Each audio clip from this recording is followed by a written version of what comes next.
Our virtual to discuss the Eagle Eye Solar Project, a proposed project in the Lake Havasu field office just north of Wendon, Arizona. I'm going to give just a couple more minutes for people to join in, and once I see uh, new attendees kind of stabilize, we'll get going here. So just hang tight for a minute or two and we'll get going. Thanks.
All right, everyone, I'm going to go ahead and kick off the meeting now. I'm going to bring my video on here and welcome everybody.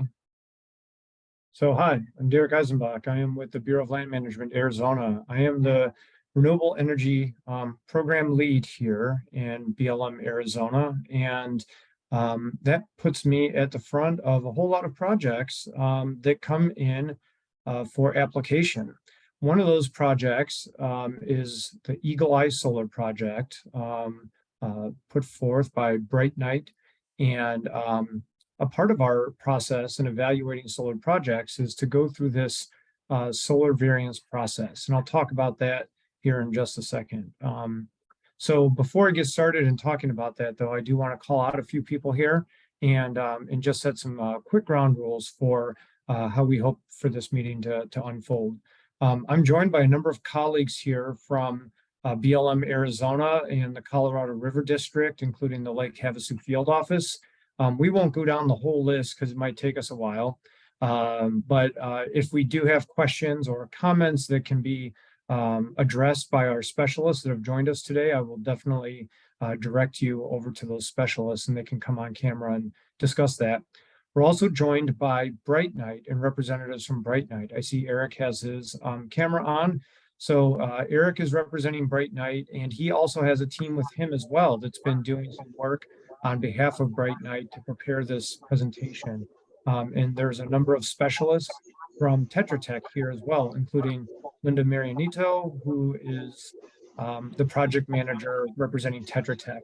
And they too have some specialists that have been researching this project, researching the area, and for questions or comments that come up, we'll be able to draw upon their expertise as well to hopefully get some guidance and turn that around. As we move forward, I'll let Linda introduce herself and Eric introduce himself as well. But before we get started and I turn it over to those folks, I want to talk a little bit about the process that we are in right now. So solar energy is one of the many multiple uses that are allowed on BLM land. We are an agency that is known for its multiple use and sustained yield mandates. And that means that we provide for activities on lands that range from species conservation to recreation, to like camping and whatnot, or four-wheel activity, to grazing and ranching. We do realty actions, including withdrawals for military use or building roads. I mean, you name it, like BLM's probably got its fingers in it. And renewable energy is one of those things. And it's managed by our lands and realty program. And is like all our programs, that falls under what we call a resource management plans, or RMPs for short, RMPs for short. And you'll hear that term thrown around a bit tonight, I have a feeling. A resource management plan is no different than other land use plans that exist at other levels of government, whether you are talking about a state plan and how they run the lands that fall under state management, or a county or a city zoning plan. It's fundamentally about setting some structure into how lands are managed and how their uses are managed. So our RMPs are set up for these uses. Now, solar energy kind of occupies a unique space in land use management for BLM.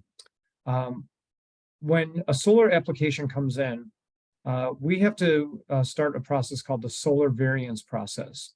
So, solar is a relatively new technology, in terms of BLM land management. And it was in 2012 that a plan for solar kind of came together for BLM lands, typically called the Western Solar Plan. You may also hear it referred to as the Solar PEIS, or Programmatic Environmental Impact Statement. And through that planning, it took lands in the West for 6 states: Arizona, California, Nevada, Utah, New Mexico, and Colorado. It took those 6 states, and it designated a number of areas called solar energy zones. And these would be areas where solar energy was deemed appropriate. It was greenlit, if you will, not site-specific solar, but it said, you know what, as a zone, you can put solar there. That's what we're designating that use for. Same way a use might be designated as wilderness or special recreation. It was a special management area just for solar. And then there were areas that were excluded from solar development in the Western Solar Plan. And those were areas typically that had high values of conservation concern. So you're looking at all of our national conservation system lands. So that would be wilderness areas, wilderness study areas, wild and scenic river corridors, national conservation areas, areas of critical environmental concern. There were some other exclusions based on slope gradient. There's about 32 or 33 different concerns that are excluded areas.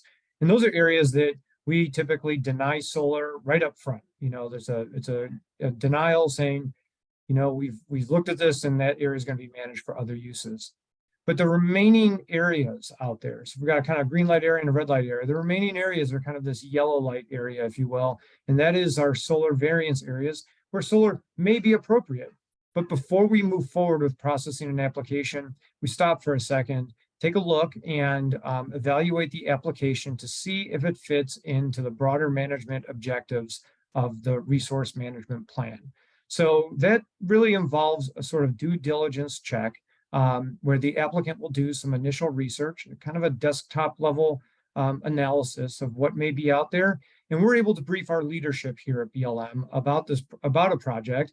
And in leadership, all the way up to the BLM director, sort of blesses a project and says, yes, you can process this application, or not now. We encourage the applicant to keep redesigning, or something, that we're uncomfortable with this application in the context of other land uses.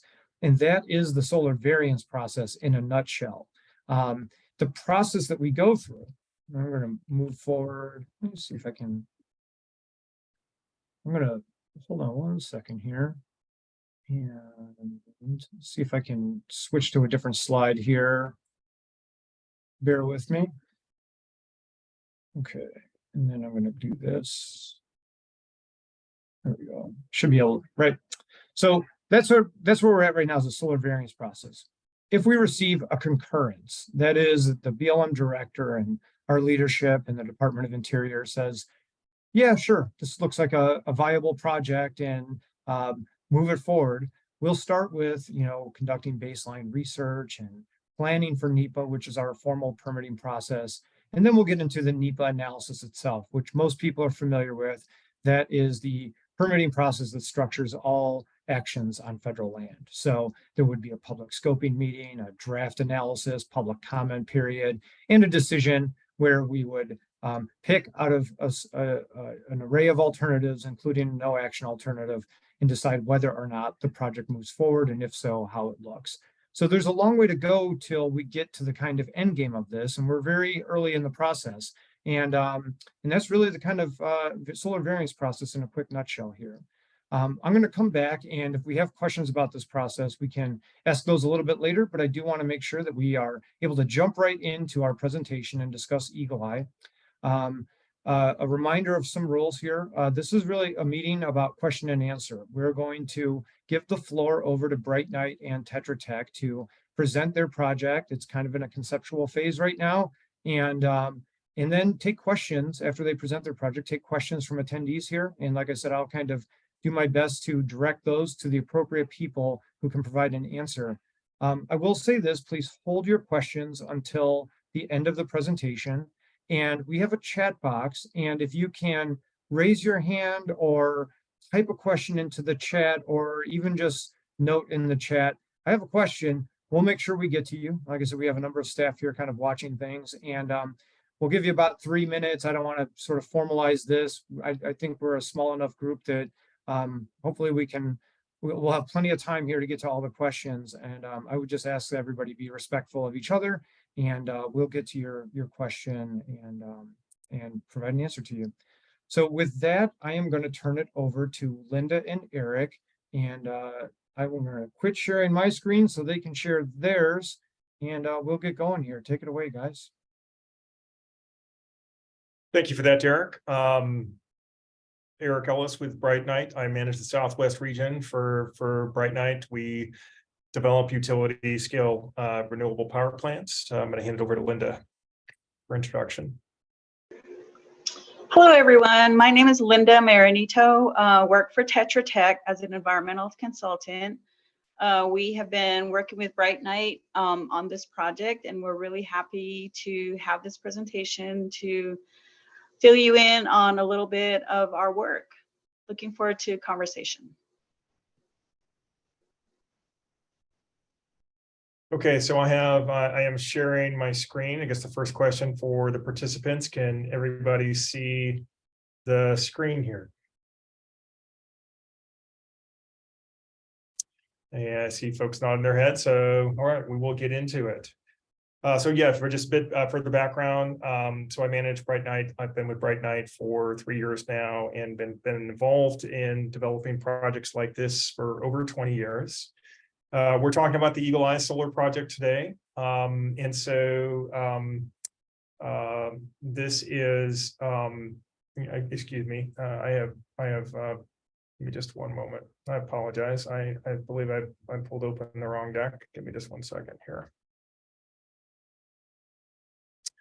And I am not able to get out of that. I don't know what's going on here. Hang on just 1 second.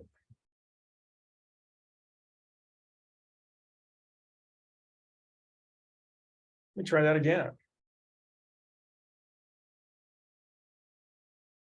Almost there.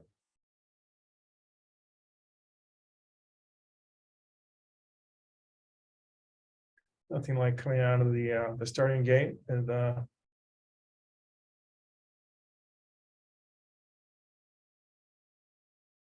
it is. Pull it over.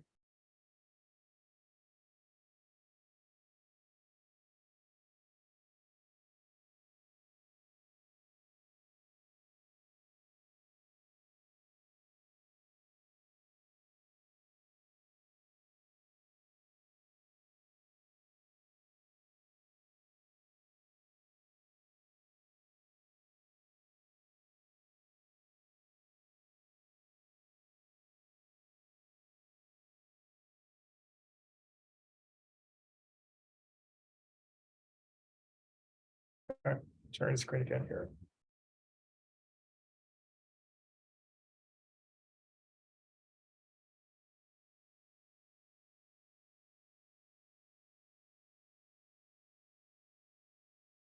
Okay. So just in terms of going through the presentation, we'll start off with the corporate and the proposed project overview. So a little bit about Bright Knight. We develop renewable power plants. We're doing this for about 20,000 megawatts throughout the United States. And we've got 11 projects in the Southwest, and we have another project in Arizona we're scheduled to build and start construction on in December. And we are, as Derek mentioned, in the early stages of proposing this project here in La Paz County. From a project overview perspective, it is a 250 to 400 megawatt range in terms of the megawatts AC. It's located in La Paz County, Arizona. The project would tap into the 230 kV Western Area Power Administration at the Harkavar substation. It is the final project footprint would be on acreage roughly between 1,800 to 2,600 acres. The reason there's a little bit of a range is we're talking to some counterparties that that might be interested in different sizes. Everything's very early right now, and part of the property here is that that it would exist on BLM RETA lands. We are proposing a study area of 4,600 acres to make sure that we've got plenty of latitude to avoid any potential sensitive areas. The projected commercial operation date, should things proceed on schedule, would be sometime in the first half of 2026 would be the earliest it would come online. From a project overview perspective, what you see here is a site plan with an array layout where the entire facility would be built out. Again, the intention is that probably about half of this footprint would ultimately be needed. From a project overview and what we call a gen-tie perspective, that's how we connect the project to the grid, is that we would tie into the Harkavar substation. There would be some interconnection facilities. We would construct roughly a 2-mile transmission line from the project over to the Harkavar substation. And what we're trying to do here is locate this project in a manner where it's as sensitive to biological resources and not near existing communities. And so it would involve the 2-mile transmission line. We want to make use of existing power infrastructure, existing transmission lines, existing substations whenever we can, because that helps the project be as affordable, which helps keeps the power rates affordable for all the users of the grids. Part of a feature of this project we want to highlight is that it is on existing renewable energy development area. It's a portion of it's about 1,000 acres of the proposed 4,600 acre footprint, where the area is likely to have less of a resource conflict and less of an impact to sensitive areas. There are areas that are closer to transmission, areas with potential or existing energy generation near the point of demand, additional resource protection measures, and where we know that there, the sensitive resources, biological and cultural resources have already been eliminated. And so the part of the project that you see in green is already part of this renewable energy development area designated by the BLM. So that's an advantage. It suggests, it's part of our siting process. We're making sure we're being responsible with where we propose these projects. Next, we'll talk about the project components, the construction process requirements, and the access roads. Pretty standard stuff for a project of this size. It's going to have solar photovoltaic panels. We may include a battery energy storage system, what they call a BESS, where it could store the energy. That's important because if we're going to be using these clean resources that have an intermittent nature, it's important to be able to store them so that they can continue to power the grid when people are still awake, but the sun has set. There'll be a substation and switchyard. There'll be a gen-tie line. There'll be roads, an operation and maintenance building. Pretty standard stuff. In terms of construction activities, we would be manufacturing offsite solar panels, bringing them on. There'll be an erosion and sediment control and pollution prevention plan. There'll be a grading and vegetation management plan. And there'll be construction staging areas, gen-tie construction for that. Again, that's for that transmission line. And we would be developing some roads, but all this pretty standard stuff when it comes to developing a solar plant of this size. Some of the project requirements for construction, you always need to control the dust in Arizona. So we will have some water use involved for the project, primarily for dust control, to manage some of the earthwork that would be on the site. At a high level, pretty conservative estimate would be 50 acre-feet per month for up to 18 months. We'll probably end up using about half that amount in its entirety, but that would be the upper end of it. From an employee workforce perspective, this would be 250 workers per day on site with a maximum of up to 400 workers during peak construction times. For vehicles, all equipment and materials would be delivered by flatbed trailers and trucks, and offsite road use we would coordinate with the BLM to determine construction traffic routes and identify necessary roads and bridges. And I think I'm remiss in saying one thing, and I'm going to just skip back in this presentation back to the map, because I think I didn't do the most fundamental thing here when looking at the map, is to really orient everybody where this project is located. It's located off State Route 60. It's north of the town of Wendon, here in La Paz County. I'm going to go back now to covering the other elements of the project.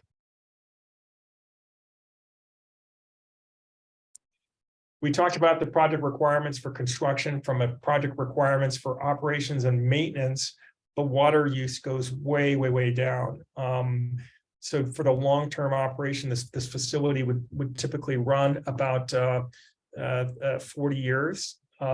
These plants are kind of built to provide power to the grid for a while, and they don't require a lot of water these days.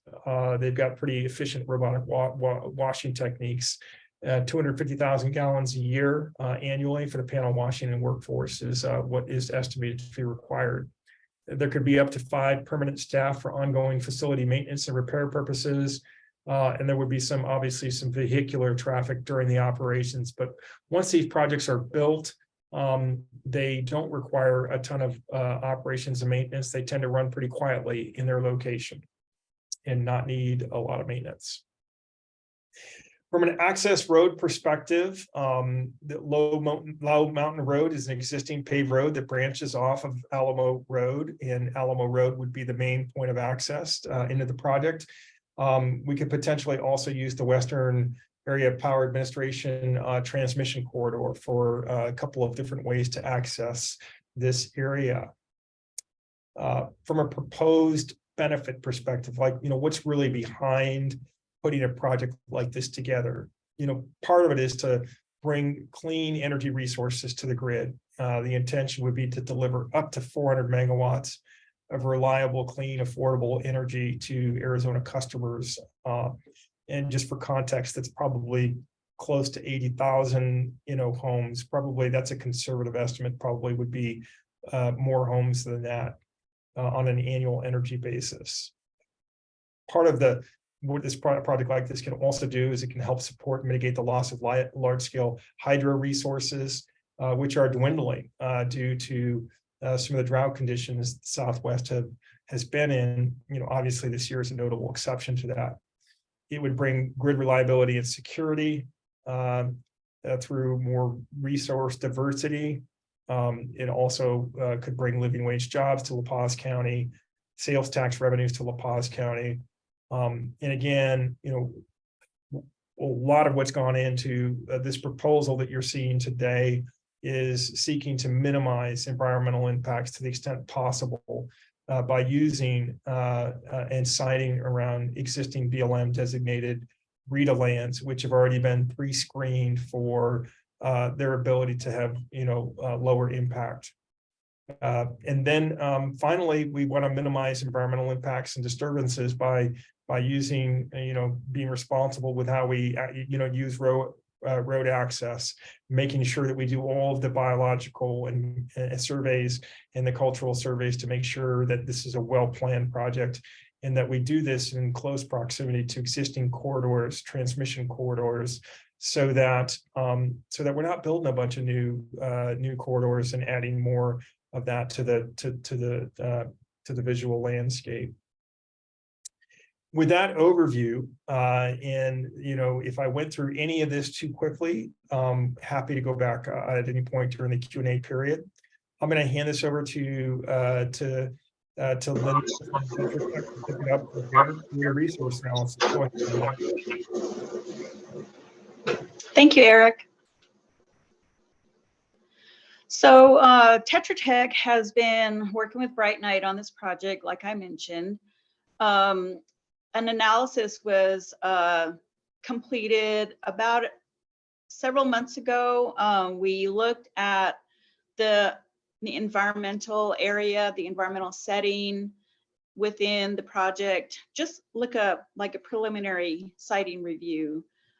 This included mostly desktop evaluation of the land use, the ecological setting, wildlife, soils, wetlands, other water features, and a class 1 of previous cultural surveys. We have completed the variance factor analysis evaluation, and that document is posted on the BLM e-planning website for your review. We have completed a general habitat assessment where we looked at a portion of the Gentai line and did a native plant inventory. We did a desktop review of the remainder of the project area. We also reviewed and have downloaded in our files a list of the federally listed species of greatest conservation need, as well as the BLM sensitive species that are in the area. What we plan on doing, pending our variance authorization, is to evaluate all of the water resources on site. We also will be doing a biological resources survey out in the field. And we plan to complete a cultural resources class 3 survey, which is a pedestrian survey of the entire footprint of the project. All of this information and these studies, the results will go into the NEPA analysis at some point in the near future. And we also will complete a visual resources analysis to see how the visual resources might be impacted by the proposed project. So the surface water analysis that we completed showed that there are ephemeral washes that bisect the project area. These generally flow from the northwest to the southeast towards a wash called Centennial Wash. We will be doing a Army Corps of Engineers delineation following the Army Corps of Engineers protocols. We also looked at the FEMA flood insurance rate map and identified no mapped 100-year floodplains within the project. In that photo, there is just an example of a wash that's out on the project. And here is a map depicting the waterways that we mapped out. It shows Centennial Wash in the purple that flows generally from the east down to the southwest, just south of our project. In our assessment, desktop assessment, we noticed that the desert tortoise does have habitat in the area. Approximately 35 acres of the Gentai up on the north part of this image has category 1 habitat. And then towards the middle of the photo there, approximately 1,000 acres of the project is within category 3 habitat. So we do plan on conducting protocol level surveys for the desert tortoise. Livestock grazing. There is one livestock BLM grazing allotment within the project area. It's called the Babcock Grazing Allotment. And during the NEPA analysis, we plan on looking at proposed project impacts over the rangeland resources and identify any mitigation measures if necessary. As required by the BLM grazing regulations, BLM would notify the permittee at least 2 years in advance of any change in the allotment management. That's definitely something the BLM will have on their list of things to do. Next. There are recreational use on site. The project lies within a semi-primitive recreational setting designation within the Lake Havasu Field Office Extensive Recreational Management Area, SRMA. Like I mentioned earlier, any impacts to the recreational use over the project area will be analyzed during the NEPA process.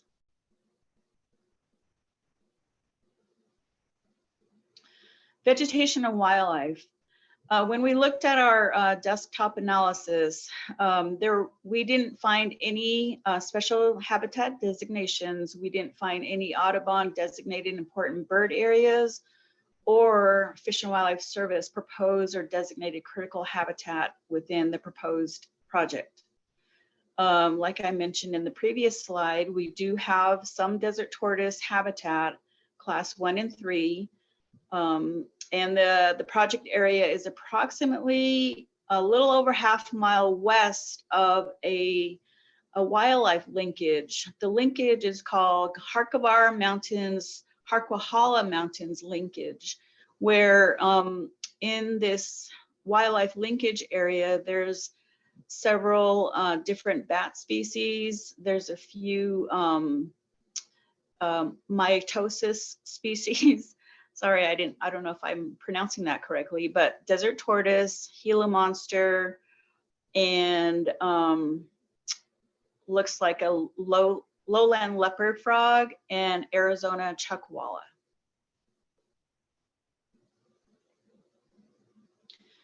The next steps with regard to veg and wildlife is we'll be doing a general habitat assessment after some field work and writing a report resulting in our fieldwork study.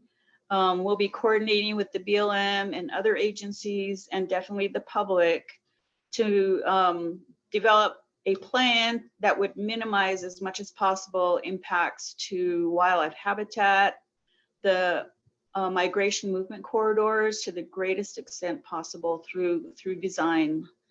There are native plants on site, so we will have to work with the Arizona Department of Agriculture to obtain the required permits for plant removal. Cultural resources is definitely a resource that we are very interested in for the project. We completed a class 1 cultural resource survey, which is basically looking at all existing information over the internet and looking at some existing studies and surveys that were done. The results of our work showed that there are 3 previously documented sites within the research area, but outside the solar project area. The research area was defined to be the project area plus a mile buffer outside that project area.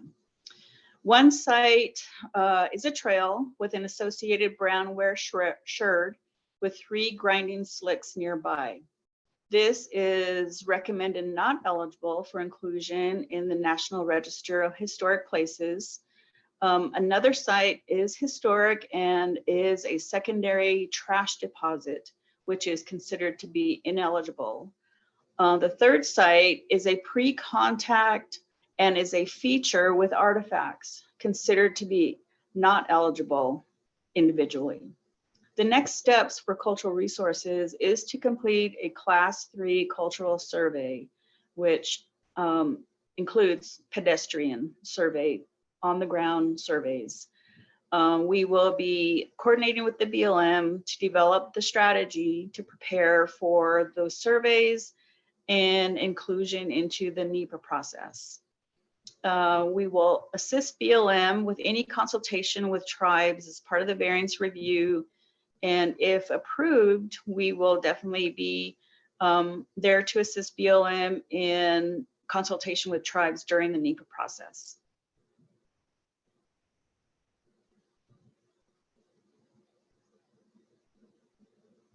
Okay, the next steps for the project. Here's a list of some of the things that have been completed. We wrote a plan of development and the variance factor analysis report. Those documents are currently on the BLM NEPA website, the e-planning website. We initiated the interconnection studies with WAPA. We completed and submitted a type 2 right-of-way permit request for installation of a MET station tower, which is currently being reviewed by BLM. We completed a preliminary environmental siting review for the site. We also completed an unidentified explosive ordnance analysis on a portion of the Gentai from Harkavar Station, about a mile from the station. We completed biological report for that section of the Gentai. We completed preliminary engineering site layouts like you saw a few minutes ago with the site layout maps and stuff. We've started engaging with confirmed interest with Arizona off-takers. Bright Night has been busy with that. So we're currently, in these public meetings with you all and with the other agencies, and we hope to begin the NEPA process, in the near future, and eventually get a right-of-way permit issued to the project and full-scale permitting, hopefully by early mid 2026, like Eric mentioned.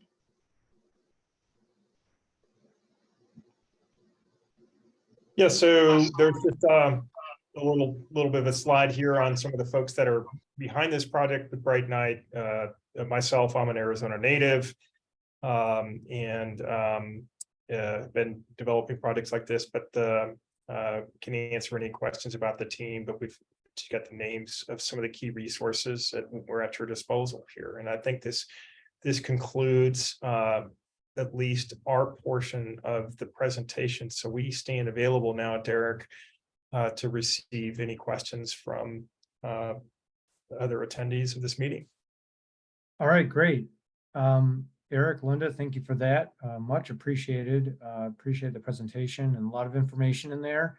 And I'm sure we have some great questions from our attendees. And so I'm going to open up the floor right now. Everybody's got a little bit different experience with Zoom, but you can raise your hand in Zoom.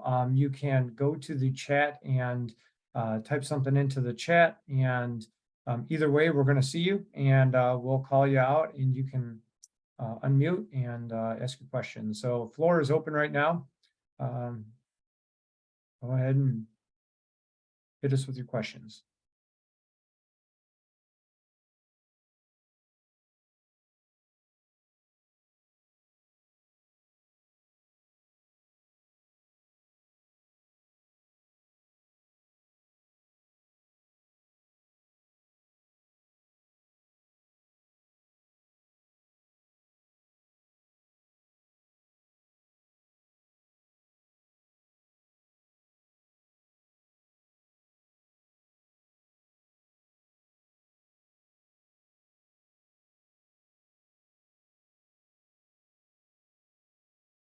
All right, we have a question from Laura.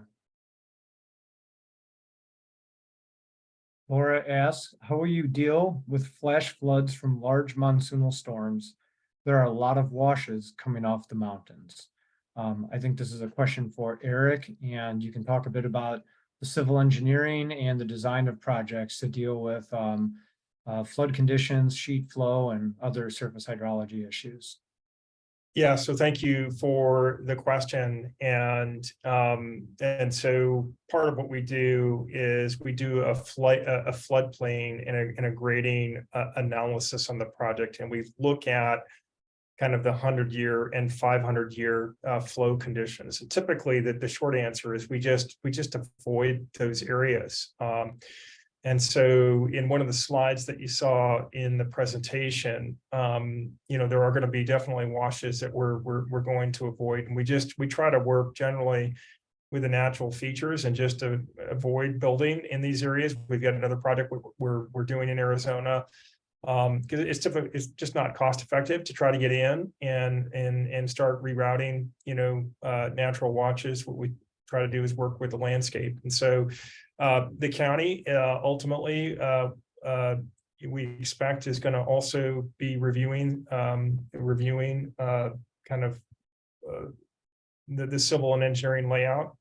That's just something we want to do. We want to make sure that we work very cooperatively with La Paz County and get our facility designs in front of their engineers as well. And so, that's the short answer is we just work with the terrain. We do good civil engineering and floodplain mapping so that we can, in general, just avoid the areas that are likely to be affected by those monsoon rains that any Arizona native knows a lot about. And Laura, let me know. Thank you for your question. Let me know if that has addressed your question, or it didn't address your question. Yeah.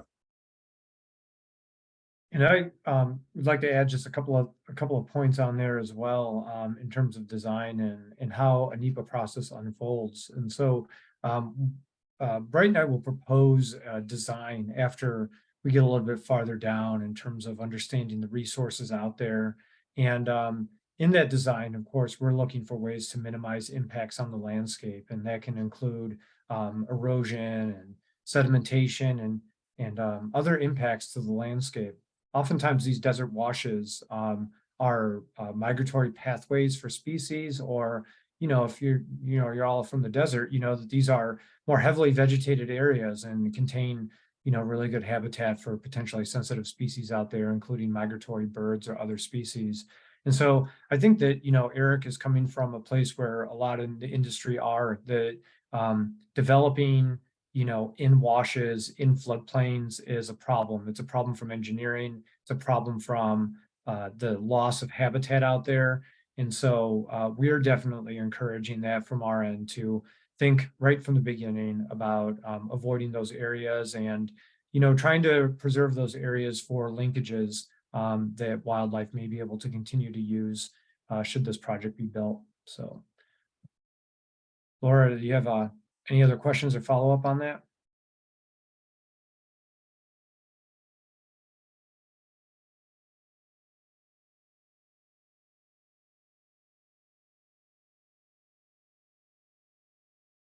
All right, move to the next question. Next question is from Kevin. He says, you say there are low biological impacts, but you have only done desktop surveys. Your reports say Sonoran desert tortoise are on site. Are they translocated and where? And he has a follow-up regarding Gila monsters as well. They are secretive and hard to locate, will most be killed. Kevin, questions about Sonoran desert tortoise and Gila monsters. And I'm going to actually turn this over to Ford, who is our wildlife biologist out of Lake Havasu and Yuma field offices representing the Colorado River District. And Ford can talk a little bit about the presence, what we know about the desert tortoises out there. There's categorized habitat, which means it's potential for desert tortoise out there, likely. But maybe Ford can talk a little bit more about the survey protocol for desert tortoise and other species that might be in that area. Yeah, so initially the biological surveys, like you say, are desktop. That's the basic information. That's what we just tried to have the site fit into an area that at a big scale has what looks to be little potential impact for wildlife. But from this point on is where we start to do our ground surveys.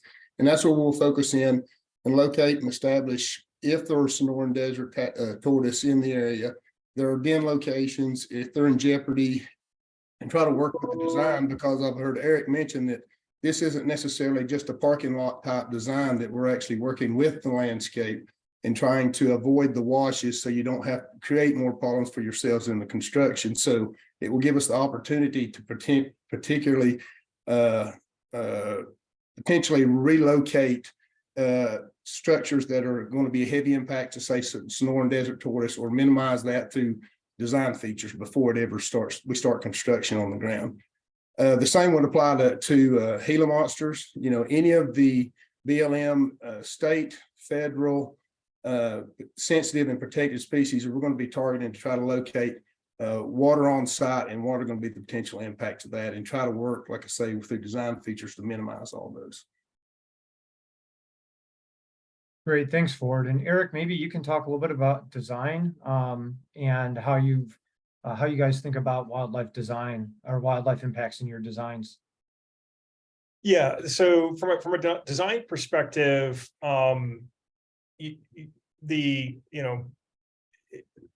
part of, I mean, I think there's a few different layers here, but from a design perspective, we're going to be working with the BLM, from a fencing perspective to the extent possible, strike the right balance between, security of the facility, but also allowing for wildlife friendly fencing to, for creatures to be able to kind of get in and continue their migratory path. In many cases, and to the extent possible. A lot of times it has to do with elevating that fencing above a certain amount above the grade level.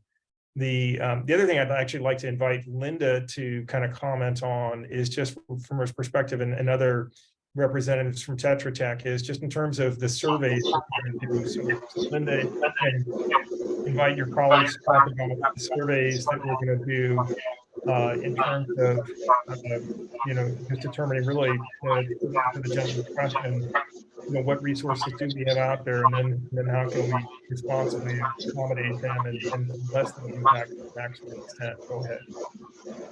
Thank you, Eric. And we have a biologist on the project. Her name is Ashton. And I'd like to invite Ashton to turn her camera on and see if we can get you to help answer.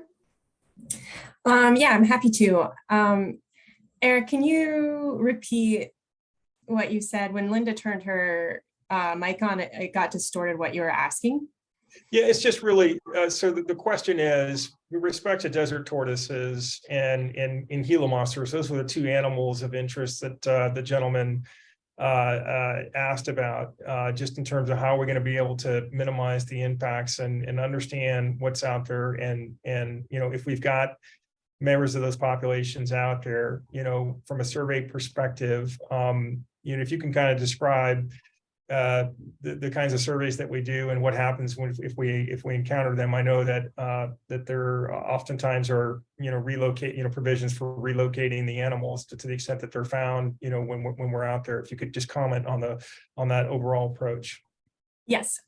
So we'll begin by following the Arizona Game and Fish Department's protocol for surveying that requires transects. And with my experience, we typically use burrow cameras. So anytime we come across a burrow, we look in there, and then that helps us determine like multiple species that burrow. So it's unlikely burrowing owls are in the area, but sometimes you'll find them.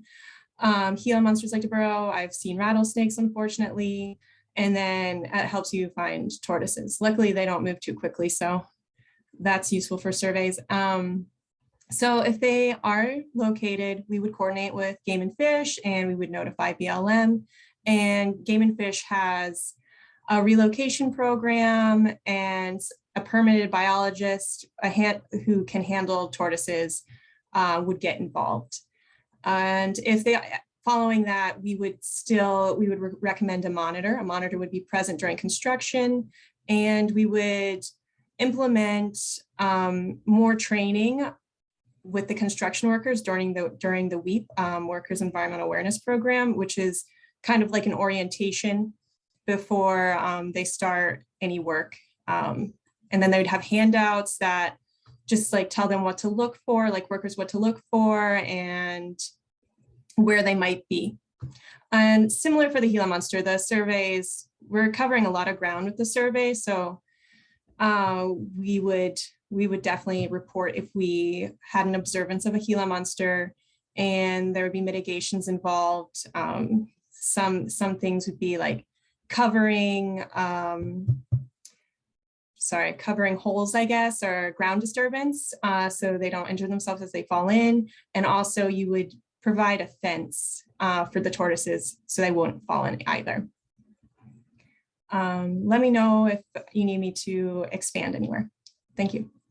This is Derek, and I'd like to kind of tie some of this together as well into how we approach wildlife throughout the permitting process. So yeah, we are very early in doing kind of a desktop survey. And as Ford said, we'll get into some very specific protocol surveys. So those are things that we start to coordinate pretty early on in permitting with our partners at Arizona Game and Fish that have specific protocol surveys. They also have data that they're able to share internal to agencies about location of sensitive species, that they have location of nests of sensitive birds, and lots of data that we can use to start to build a bigger picture of what is out there. Then there's the addition, as Ashton said, of kind of site surveys on the ground. And while all this is happening, Eric and his team are thinking through the design and how what might be avoided and what technology is out there to actually minimize impacts. There's quite a bit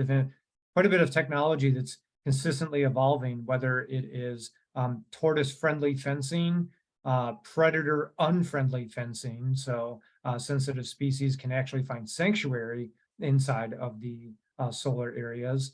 And I've seen fences that have been specifically designed not just for tortoises, but for roadrunners, for other species of concern.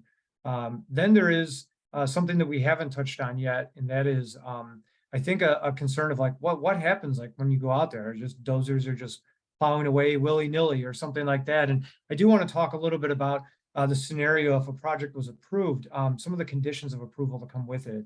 If there are sensitive species that would be injured or taken during construction, those species are relocated, and there's protocol oftentimes for the relocation of species. Sometimes those species can just be moved away. Sometimes those species are required to be located into a sensitive environment. It really depends species by species and what we find when it's out there.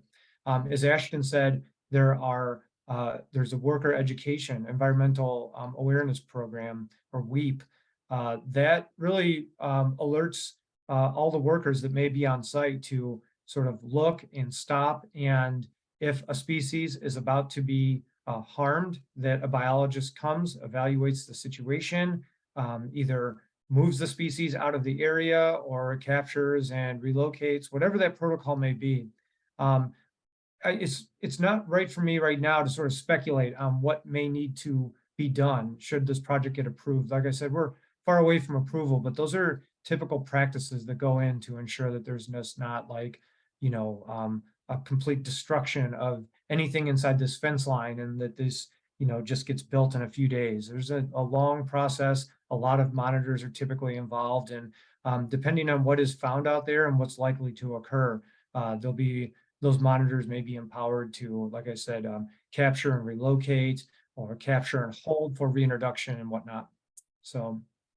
Yeah, and Derek, I'm just going to add one other thing, and I think this is probably being repetitive, which is we have designed or selected a study area that is much larger, and this is by design. And so we do start off with desktop surveys to try to pick a good site to begin with, but then that's followed up with, as you've mentioned, then the actual in-person surveys where we've got biologists on the ground walking the site, documenting what species are found, so that we then can go back and look at our design and avoid any areas out there that would be sensitive. And so, I think that was pretty clear already, but I just wanted to kind of conclude on that note. Yeah, definitely. I am going to scroll down in our question list. I see a couple more topical questions that we can come back about wildlife and avian and vegetation, but I do want to get to a question on grazing. I know that there are some folks from the ranching community who are attending and wanted to make sure this gets here. So Carl W. asks, what happens to the disruption of cattle grazing on the allotment? It will take in corrals and waters and multiple pastures. So grazing is an authorized use. It is permitted out there. I spoke with the permittee of record on the Babcock allotment and have talked to him a bit about the activities that are out there. And I think we need to dig into the permit a little bit more and understand what AUMs and what infrastructure may be affected specifically on this project. But generally speaking, regardless of what we find, there's actually some fairly clear policy on how we approach this. So any infrastructure that is on that pasture or on that allotment that may be impacted, so that would be fence, developed waters, wells, corrals, what have you, the permittee is entitled to compensation should another use preclude the use of those facilities. BLM is the party that is responsible for compensating, although we have the authority to pass that along to the developer. And so that is an appraised process, and that compensation works out. So that is a kind of by policy mitigation that needs to be there.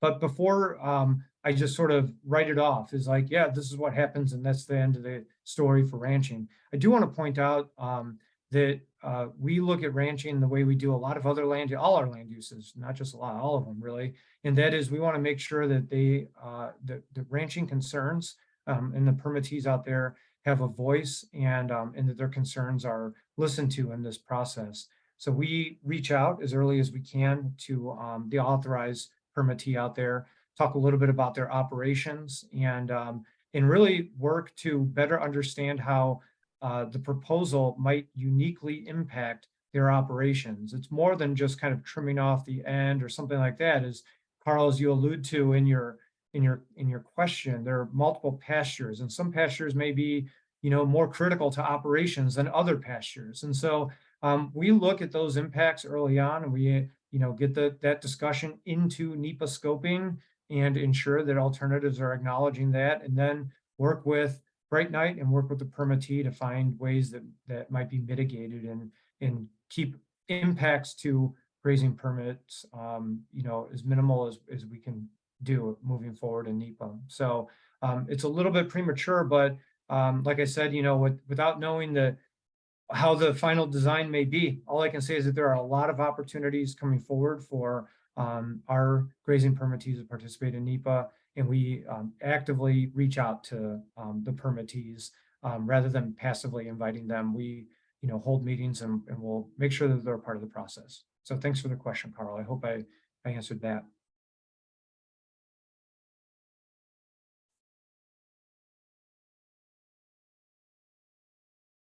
So a couple more questions here from Kevin. You can see them in the chat. Kevin has a question about VRM class 2 and VRM class 3. Will there be a plan amendment? And he notes that solar energy creates a huge visual impact. Even VRM class 3 sometimes requires a plan amendment for large scale solar. I'll briefly talk about our plan amendment process. So yes, if the project proposes to build within the VRM class 2 area, we would require a plan amendment for that. And in class 3, it's a little bit more dependent. It's going to depend on a visual simulation and a study of what the scenic quality is out there right now. And from that, we'll make a decision at the start of NEPA whether or not a plan amendment is needed. So those visual simulations are very technical. I think Linda and her team might, if we really wanted to get nerdy about it and put people to sleep, we could get into like the science essentially of evaluating scenic quality, but there is a science to it, and it involves surveying key observation points and doing simulations from multiple perspectives. This is close to a wilderness area, so we understand that there's extraordinary scenic qualities associated in the wilderness area, and those would be explored. Impacts on that would be explored in NEPA for sure. Without doing further analysis, it's not right for me to commit BLM to a plan amendment or not at this point. All I can tell you is that as a part of that baseline survey that gets done, and a determination would be made pretty early on in the NEPA process if we felt a plan amendment was warranted. And then Kevin talks about fencing. Will all public access be cut off? Kevin, Eric, you're probably able to answer this one. I don't know all the rules about fencing. I do know that there is some required security fencing, but you might be able to talk a bit about fencing. Yeah, so one of the best ways to answer that is we have another project that's north of Florence called the Box Canyon Solar Project. And we have some washes that are running through that project. It's actually on Arizona state land. And on that project, we have, we do not fence over the washes. And so those washes, and you kind of alluded to this previously, Derek, they provide a migratory route, for, mostly for wildlife, but if, someone chose to walk, through those corridors, they could do so unimpeded. And so we've not done the detailed design yet for this product. We're obviously still early, but it's entirely possible that we'll end up taking a similar approach, because it's just sometimes it's just not practical to try to fence over a wash. And so it's a little bit TBD, the answer to that question. But if it's like the other project, what's got similar features, we ended up having three, the project was carved into kind of three discrete if you will, chunks where the washes were not included in the fencing. Thank you, Eric. I think that's good. That gets at that. There is required fencing. I've seen on other project design, and these are things that we explore, and NEPA alternatives impact to public access, of course, and dispersed recreation. I have seen projects elsewhere in BLM in Nevada and California that were able to accommodate public access through blocks, including OHV access to popular areas, and other dispersed recreation, camping, hunting areas, and whatnot. So it really depends on how that final project design comes along and how we determine those impacts, and if we might be able to mitigate those impacts to public access. Thanks, Eric. Let's see. Laura has a question. What will happen to saguaros and other cacti?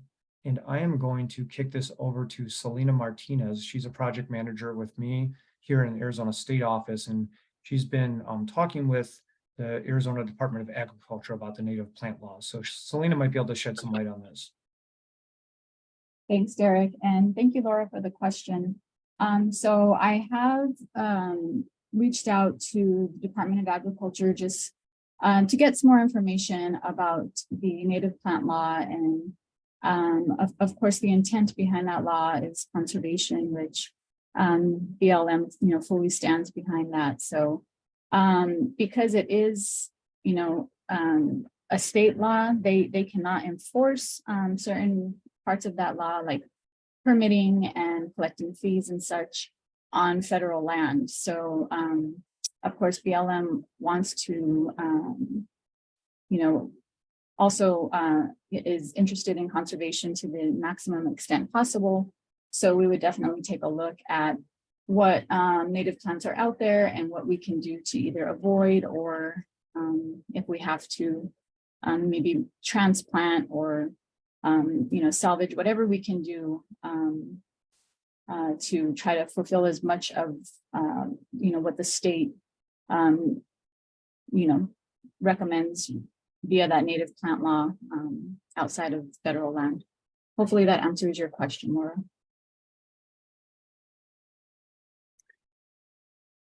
It looks like Ford has his hand raised. I want to add a little detail to that about what we're doing on Box Canyon, but Ford, you put your hand up first, so go ahead.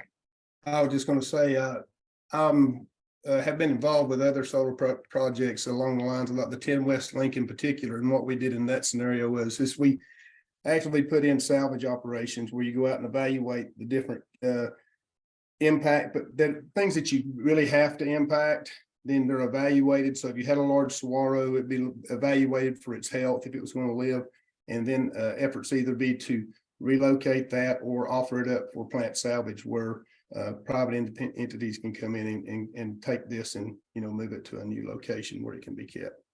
But in large part, if we can relocate something like a saguaro, that's what I would hope we would attempt to do. Yeah, so let me just talk about what we're doing on Box Canyon Solar, because we actually will be starting construction on that project in December of this year, and we've got some saguaros on that site as well. And so we're working, that project's in Pinal County, and we are working with the Pinal County Local Gardening Club. There are about we've already conducted a saguaro survey for the project. And we're planning to relocate about 25 of the saguaros that are on the site. And so, yeah, so conservation of these of these plants, of the saguaros, is important to us, and that's what we're doing on that project. Is we're going to be taking all the healthy saguaros that are off of it on that site and getting them the ones that can be that are in the right size to be transplanted. So yeah, it's just a data point in terms of how we're doing it on the project. Thanks, Kevin. Go ahead. I'm sorry. Thanks, Eric. And I'm sorry, going back and forth. I'm looking at the chat. A few more questions, and before I let you off the hook here, Eric, there were some other questions generally about vegetation, about your approach and how much vegetation is cleared, what's preserved, any techniques in the vegetation removal, whether it's destroyed or masticated, shredded and whatnot, particularly microfill woodlands, which I don't think we've surveyed yet out there, but I guess maybe you can talk a little bit about vegetation impacts, generally speaking, for both the benefit of Laura and Kevin. Yeah, I mean, so we do end up, so we put in what they call linear arrays. And so we put in single axis trackers, which are kind of long rows of, we install, kind of drilled, what they call drilled piers, where we put typically a pier in the ground. And then those piers are connected with a single axis tracker, which is typically a steel tracker upon which the solar arrays. And so, we do have to go, and obviously within the plane of that array, we need to make sure that the vegetation is cleared to an elevation that's going to allow the functioning of the array. In the past, the solar plant, solar projects would try to come out and blade all of the ground, and now really sort of it's seen as a good and best practice to make sure we're really just to leave some of the natural vegetation that that's lower in elevation to the extent possible, because that's really helpful for managing the erosion. So there's just a natural interest to try to keep good, healthy vegetation that, keep it trimmed, but not to come in and try to clear everything. The larger trees and those kinds of, that are there. So the palo verdes, and, most of those have to be removed because they interfere with the overall purpose of harvesting the solar energy and making that available for public, use in the form of clean electricity. And so, we can't sidestep it here. There are going to be real impacts to the vegetation, but we're going to try to build the plant in a way that still preserves, as much as possible. With respect to the masticating, shredding, I'll be honest, I'm not certain on how ultimately how that vegetation is managed. And so we probably would be a question we would, I'd like to just take and run down and then circle back. And Derek, if there's a way to address it in the follow-up, let's do that. Yeah, for sure, Eric. Thank you. You bet. One more question about saguaros on here. Does taking saguaros out of their natural habitat impact other species like elf owls and Gila woodpeckers? And working on other projects, moving through permitting in Arizona, we do recognize saguaros for their value beyond just as a cactus that people like to look at. It has a function in the ecosystem, oftentimes as a nesting habitat for birds. That's part of that evaluation. Ford, am I getting that right? That's how these are evaluated in terms of what saguaros are able to be salvaged. Yeah, during what season we can salvage them and whatnot, right? Absolutely, Derek. That's exactly what I was going to add. Is that's part of the evaluation process. You don't just look at it because of the plant's health specifically. You have to evaluate, you know, is it being utilized by other species? You know, of course, Gila woodpeckers being on the sensitive list, that would probably help, you know, be points in place of leaving it there. But also relocation not necessarily for healthy cacti that are not being utilized by birds and, you know, nesting, that sort of thing, can be relocated just outside the footprint. So you're not taking them completely off site. You're just moving them to a position where they'll be, you know, functional and still within the habitat. To try to minimize as much impacts as possible is what we're going to shoot for. Yeah, let's see, there's one question that we missed, and that is about avian collision with solar panels. We have not reached a impact analysis on this. I know that there is some research that suggests that some birds do collide with panels. I know that there's evolving panel technology regarding like the reflectivity, especially at night. Does a bird mistake a panel as a body of water essentially and go diving into the water and injure or kill itself? Eric, can you maybe speak at all about panel technology, or has this issue come up in your career as a developer? Yeah, so you know, we do follow the research, and you know, my understanding, and I'm not an expert in this arena, I'm going to ask Tetra Tech to weigh in here, is that there's just not a lot of good conclusive research at this point that says that there is, you know, a significant risk here for avian species, you know, colliding with the solar panels. So I'm not aware that that's kind of you know, well understood at this point, or really just in a documented phenomenon. One of the things that we do is we use anti-reflective coating and anti-glare coating on the panels to, you know, that's something that that is known to benefit, you know, certainly from a pilot perspective. And so it generally understood, it makes the project look less like a body of water. And so there's some benefits in that direction with the use of those technologies, and that will definitely be the case in this project. I'm going to invite the Tetra Tech team, and Ashton, I'm not sure if you've got further color and perspective on this that you might add. And by the way, if you don't, no worries, but if you anything else that you might add to address the gentleman's question here. I don't have much to add, but yeah, there's not a lot of research on the lake effect, or, you know, the birds getting confused as the solar panels look like a water source. But there's no important bird areas nearby. So if there ever is research backing that up, you know, it's a decent location considering migratory birds. Additionally, like, technology is always improving. Everyone has this in mind and are trying to prevent any losses. That's all I have. Thank you. And I can just follow up on a couple of things there. And one other question that came in about invasive species and herbicides.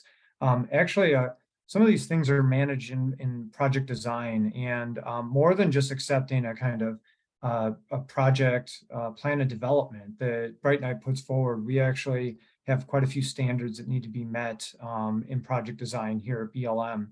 So we have a part of our resource plan amendments that allow for solar includes a restoration design energy project, or RDEP, RDEP for short. And in that, there's a number of environmental management plans that are required as a part of the overall plan of development. They're essentially incorporated as an appendix. Some of those are developed very early on, of like, this is how we're designing it, and we're going to call it specifically what it is. And others are developed during and following the analysis of impact of resources. And a couple of these questions about birds, you know, there is a wildlife management plan essentially that goes into it, an ecological management plan that will account for ways to reduce impacts if there are impacts that are foreseeable that come out of the analysis. So there's, you know, best management practices. There may be monitoring protocols. So where we don't know if birds may be injured or killed, there may be required monitoring to find out if that's the case. You know, this is something that will be developed out of the analysis. On a question about like herbicide use, that there is a noxious and invasive weed management plan that will have to be incorporated. And that both includes preventative measures to ensure that weeds do not become introduced on site and then start blooming on site. So from equipment that's brought on site and then spread through those floodplains or washes, even if they're avoided, or spread through blowing dust. So there's preventative measures, and then there's also responsive measures that are developed in that plan that may involve the use of herbicides, but may also involve like mowing, cutting, whatever is most appropriate for the weeds that we see. Those plans are actually pretty sophisticated. They involve a monitoring plot off-site. So if weeds do sprout up, we can say, is this just because there's a super bloom of weeds all over the field office, or is this we can actually point the finger at a developer and say, these are your weeds and you're responsible, and now you're responsible for the weeds leaving the site. So there's quite a bit of thought that goes into the development of those plans. And, we have BLM policy regarding pesticide use permits and all kinds of stuff. And it's, like I said, really outside the scope of what we could cover right here, but I can tell you that for a number of resources, there'll be very specific management plans called out specifically in that plan of development that we'll get into.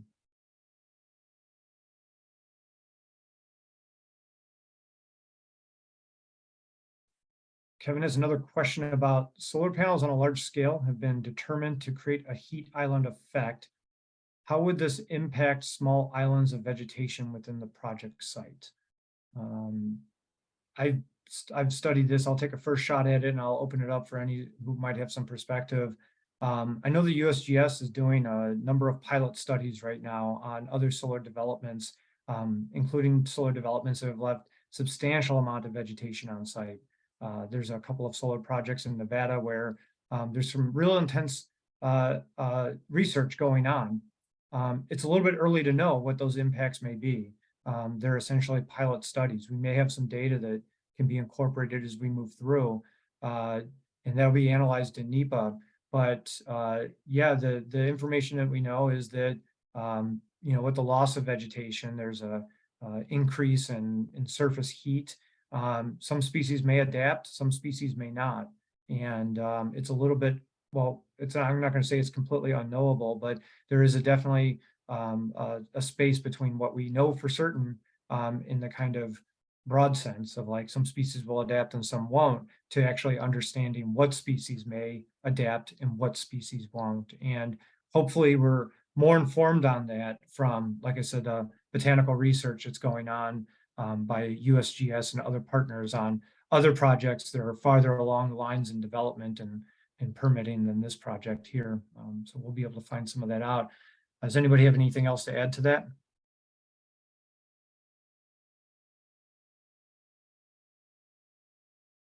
I think you covered it well. Yeah. And for a lot of things that may be on your mind, this may be an opportunity to, we're definitely still open for questions, but maybe start to kind of bookend where we're at. And that's where we go from here. And that is into the NEPA process. There are so many things that we don't know. What we're really evaluating right now is kind of a project concept here. We're trying to sort of look for showstoppers, if you will, things that we know would just not work in this area, that there would be, an impact to a threatened or endangered species, or there would be something that would just upend, the multiple use management of lands in the Havasu field office. And we're trying to search for those and identify those. And like I said, get some information along the way that will help Bright Knight assess if this project is going to work for them. And if so, what that project might look like. The real guts of analysis is going to come after Bright Knight proposes a more specific project, gets into the design of that, offers up those environmental management plans, and then we take it to scoping. Even at that, we just have a proposed plan of development. We'll go into scoping and start looking at alternatives that might allow for different management to balance out BLM's management. And there may be a conservation-oriented alternative. There may be a public access preservation alternative or a grazing preferred alternative. A lot of times alternatives are grouped around certain themes, and we're able to use the NEPA process to compare these alternatives and compare the impacts the unique impacts that each design alternative, if you would have on the many competing uses out there on the landscape. And that's really where we start to learn a lot more about what would the project do, because there are different ways that that project can be configured, and those different configurations are going to have different kinds of impacts. And so I hope that we've been able to provide some like good generalities about where we're going and some generalities about project design.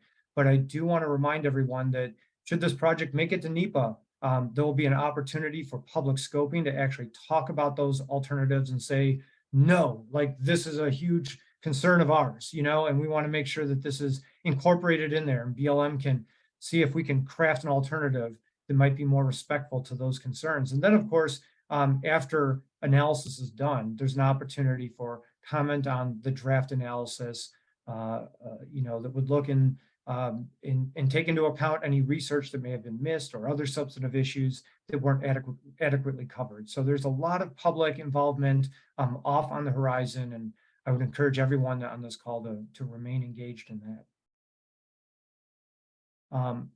We are running a little bit longer than we forecasted for this meeting. We have a 2-hour time slot, so I don't want to rush anybody off of here. But I do want to kind of, I guess, start to say, are there any last calls here for some questions that we might be able to answer, or things that we might be able to pick up and put as in the parking lot, so to say, and get back to you more specifically afterwards if we get a little bit more information. Hey, Derek, I'm reading through the questions, and did we comment on the question from 6:09 p.m.? I think it was a question about invasive species with herbicides. I just want to. I tried to address that in the pesticide pesticide use permit and the invasive and noxious weed management plan. Okay, thank you for that. Yeah, we've got some structure to account for that. Definitely not a blind spot in anything we're doing. And you know, for context, we actually have a solar project under development elsewhere in the state that, with all the precipitation we had this year, had quite the weed outbreak. And so even with the plan, we are learning how to improve our plans and tighten that up and improve our processes of dealing with that. So it's definitely at the forefront of my mind right now, actually.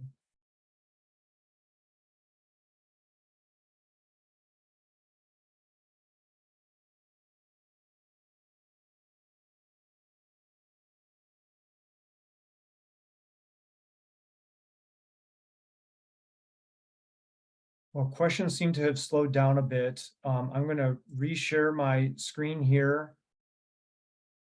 And see.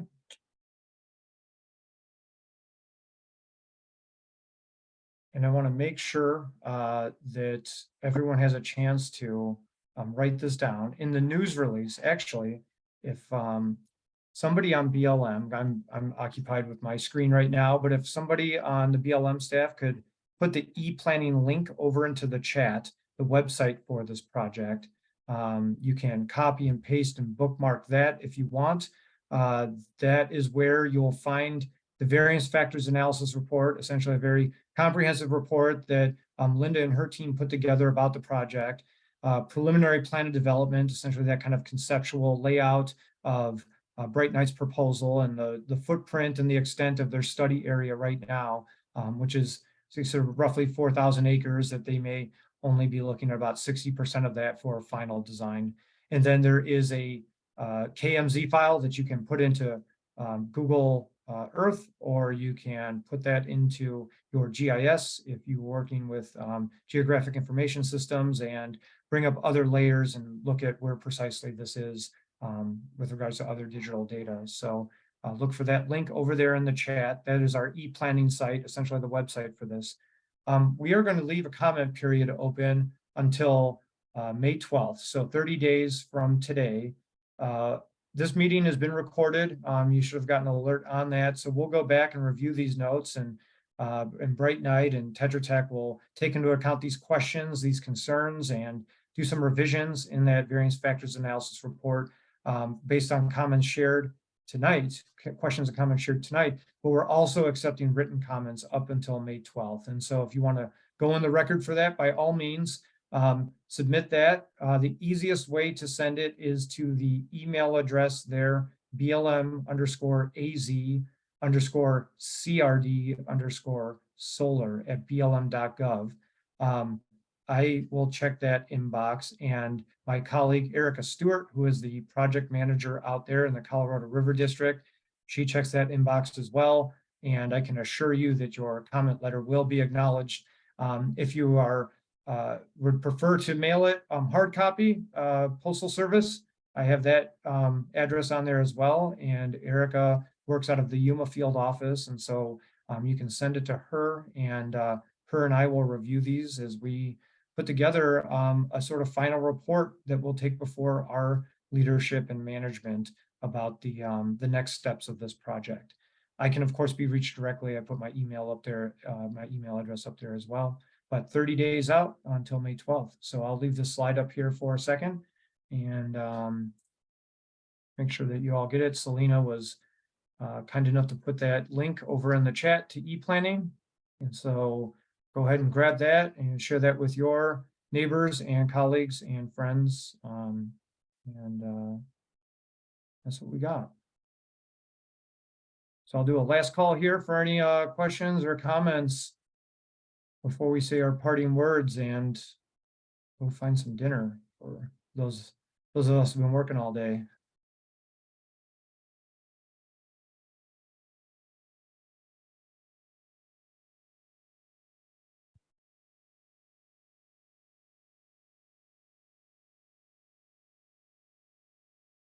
Alrighty, everyone.